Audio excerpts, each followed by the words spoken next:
ভুল মানুষের পাল্লায় পড়ে জীবন শেষ করে দেওয়ার থেকে সারা জীবন নিঃসঙ্গ থাকা অনেক ভালো। আমি কখনোই বিচ্ছেদের পক্ষ নই, কিন্তু তাই বলে যে ভুল মানুষের কাছে সারা জীবন কাটিয়ে দিতে হবে এমনটাও বলছি না। সঠিক মানুষ আর ভুল মানুষের পার্থক্যটা ঠিক বোঝার উপায় নেই। তবে একটা মানুষের সাথে থাকতে থাকতে যখন প্রমাণ হয়েই যায় যে মানুষটা ভুল, তখনও তার কাছে থেকে যাওয়ার কোনো মানেই হয় না। ভুল মানুষকে শত চেষ্টা করেও সঠিক মানুষে রূপান্তরিত করা যায় না কখনোই। শত অবহেলা, শত কষ্ট বুকে চেপে দিনের পর দিন একতরফা স্যাক্রিফাইস করে যাবেন, কিন্তু যে মানুষটা নিতান্তই ভুল, সেই মানুষটা কখনোই আপনার কথা ভেবে বিন্দু মাত্র স্যাক্রিফাইস করবে না। এদের ঠিক তাদের মতো করেই ছেড়ে দিতে হয়, যেন তারা নিজেরাও ঠিক তাদের মতোই কাউকে খুঁজে নিতে পারে। তারপরে দেখবেন একদিন ঠিক আপনার জন্য আফসোস করবেই করবে, যখন দেখবে আপনার মতো করে কেউ আর একতরফা স্যাক্রিফাইস করে না।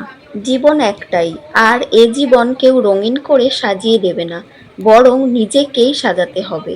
তাই ভুল মানুষকে আঁকড়ে ধরে সারা জীবন মানসিক যন্ত্রণা পেয়ে তিলে তিলে মরে যাওয়ার থেকে সঠিক সময়ে তার কাছ থেকে সরে আসাই উত্তম। জীবনকে সহজ করে জীবন থেকে ভুল মানুষকে সরিয়ে ফেলুন, দেখবেন জীবনটা কত সুন্দর। তো দেখো, এত কথা বলতে গিয়ে আমি তো তোমাদের বলতে ভুলেই গেছি যে আমি সেজেগুজে আজকে কোথায় এসেছি। তো আজকে ছিল আমার বান্ধবীর অ্যানিভার্সারি, তো ওর জন্য আমি একটা গিফট এনেছি। তো দেখো ওর কত পছন্দ হয়েছে, ওর মুখটা দেখেই বুঝতে পারছো ওর ভীষণই পছন্দ হয়েছে। শাড়িটা কেমন হয়েছে ওর গিফট হিসাবে? খুব সুন্দর হয়েছে। কেমন হয়েছে বলো। তারা শাশুড়িকে দেখিয়ে আসি। ওর গিফটটা এতটাই পছন্দ হয়েছে যে ও লাফাতে লাফাতে শাশুড়িকে দেখাতে গেছে।